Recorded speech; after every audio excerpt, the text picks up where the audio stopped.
नमस्कार, मी विशाल दांडे. आजचा आपला विषय आहे केळी. आता सध्या थंडीमध्ये जी निसवण होणारी केळी आहे तिच्यावरती चिलिंग येण्याचं प्रमाण राहते. तर आपल्याला चिलिंग केळीवरती येऊ नये याच्याकरता आपल्याला काय काय उपाययोजना कराव्यात हे मी तुम्हाला व्हिडिओच्या माध्यमातून सांगतो. सर्वात पहिली गोष्ट, ज्या वेळेला हिवाळ्यामध्ये निसवण होते, घड बाहेर पडतो, त्यावेळेला केळीचा बुंदा जो असतो त्याला पानांनी झाकणे, त्याला जास्तीत जास्त गरमाहट राहील अशा पद्धतीने ते व्यवस्थापन करणे. दुसरी गोष्ट, केळीला पाणी जे असतं ते नियमित द्यायचं. जास्तीत जास्त तुम्हाला जेवढं पाणी देता येईल तेवढं पाणी द्यायचं. कारण काय असतं माहिती का, ज्या वेळेला जमिनीमध्ये ज्या भेगा पडतात ना, त्या भेगांमुळे तिथून आतमध्ये थंडी शिरते आणि ती थंडी मुळांना लागते आणि मुळांना थंडी लागल्यामुळे मुळात थंड पडतात, कोरड्या पडतात आणि तिथून अपटेकेशन थांबतं आणि तिथून येणारं न्यूट्रिशन जर अपटेकेशन थांबलं तर किडीच्या सालावरती इंजुरी येते आणि चिलिंग येते. त्याच्यामुळे पहिलं गोष्ट म्हणजे केळीचा बुंदा जो असतो त्याला कोरड्या पानांनी वगैरे झाकणे. दुसरी गोष्ट, पाणी खूप देणे, सतत जमिनीमध्ये ओलावा निर्माण करणे.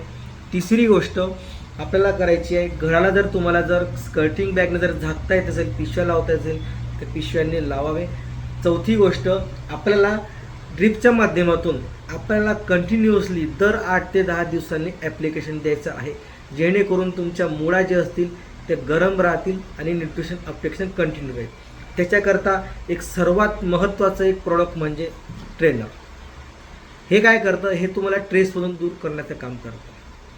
म्हणजे अति थंडी जर पडत असेल तर याचा वापर तुम्हाला कमी 2 ते 3 वेळा तरी केळीला करायचा आहे. याच्याने तुमची ट्रेसमध्ये राहत नाही, मुळा जे असतात ते कंटिन्यू अपटेकेशनमध्ये राहतात. दुसरी गोष्ट, आपल्याला त्याच्यासोबत घ्यायचं आहे सल्फर. तिसरी गोष्ट, आपल्याला त्याच्यासोबत घ्यायचं आहे कॅल्शियम प्लस बोरॉन. ह्या गोष्टी ज्या असतात ह्या तुम्हाला सातत्याने कमी प्रमाणामध्ये दर 10 दिवसांनी थंडीच्या पिरियडमध्ये सोडायचं आहे. चौथी गोष्ट, आपल्याला घ्यायची आहे मायक्रोन्यूट्रन्स. आणि पाचवी गोष्ट, आपल्याला घ्यायची आहे ह्युमिक ॲसिड. ह्या गोष्टी ज्या आहेत हे आपल्याला कमी डोसमध्ये कमी प्रमाणामध्ये दर 10 दिवसांनी केळीच्या निसवणीच्या अवस्थेमध्ये थंडीमध्ये आपल्याला दरवेळेस सोडायचं आहे.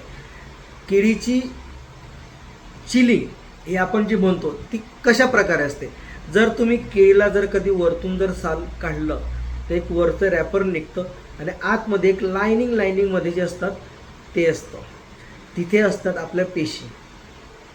त्या पेशी मरतात, त्या मेल्यानंतर तिथे एक लाल उभी रेषा अशी येते. तर त्या लाल उभ्या रेषा आपल्याला येऊ नयेत त्याच्याकरता हे साधारण सगळे जे उपाय तुम्हाला सांगितले हे उपाययोजना करा. तुमच्या इथे शेतामध्ये चिलिंग हा अजिबात येणार नाही. चिलिंग न येण्याकरता बहुतेक लोक घरावरती स्प्रे करतात, पण सर्वात मेन म्हणजे आपल्याला जायचं आहे जमिनीच्या खाली. जमिनीच्या खालपासून आपल्याला सुरुवात करायची आहे. जर तुमचं न्यूट्रिशन अपटेकेशन हे जर नियमित असेल, व्यवस्थित असेल, चिलिंग येणार नाही. तर तुम्ही खालून जर न्यूट्रिशन अपटेकेशन व्यवस्थित दिलेलं नाही, पाणी व्यवस्थित जर दिले नाही, तुम्ही घरावरती कितीही फवारणी करा, चिलिंग ही येणारच. त्याच्याकरता सर्वात महत्त्वाचा मुद्दा म्हणजे खालून तुमच्या मुळा जे असतात त्या थंड्या पडू देऊ नका. त्याला मिनिमम टेम्परेचर मेंटेन करा. कारण हिवाळ्याचं टेम्परेचर 15च्या आत आलं की केळीच्या सालामधल्या पेशी जे असतात ते मरण पावतात आणि आपल्याला तिथे त्या प्रकारे इंजुरी दिसून येते. तर त्याकरता मी तुम्हाला सांगितलं त्या प्रकारे 3 ते 4 प्रकारचं नियोजन तुम्ही करा. बुंध्याला झाका, केळीला घडाला जर तुम्हाला स्कर्टिंग बॅग लावता असेल तर स्कर्टिंग बॅग लावा. नंतर एक फवारणी घ्या. दुसरी गोष्ट, ड्रीपमध्ये पाणी कंटिन्युअसली सोडत राहा. आणि चौथी गोष्ट, ड्रीप ॲप्लिकेशन द्या. ड्रीप ॲप्लिकेशनमध्ये तुम्हाला मी सांगितलं काय करायचं, मी परत एकदा सांगतो. ॲग्रिसोलचं ट्रेनर किमान 2 वेळा आपल्याला देणं आहे. दुसरी गोष्ट, सल्फर द्यायचं आहे, कॅल्शियम बोरॉन एकचदा द्यायचं आहे आणि मायक्रोन्यूट्रन्स हे एकदा द्यायचं आहे आणि ॲमिनो ॲसिड एकदा द्यायचं आहे. ह्या प्रकारचं औषध तुम्ही कंटिन्युअसली दर 10 दिवसांतराने थोडा प्रमाणात सोडत राहा, चिलिंग येणार नाही. अधिक माहिती करता 8180884400 ला कॉन्टॅक्ट करा. डिटेल्समध्ये इन्फॉर्मेशन दिली जाईल.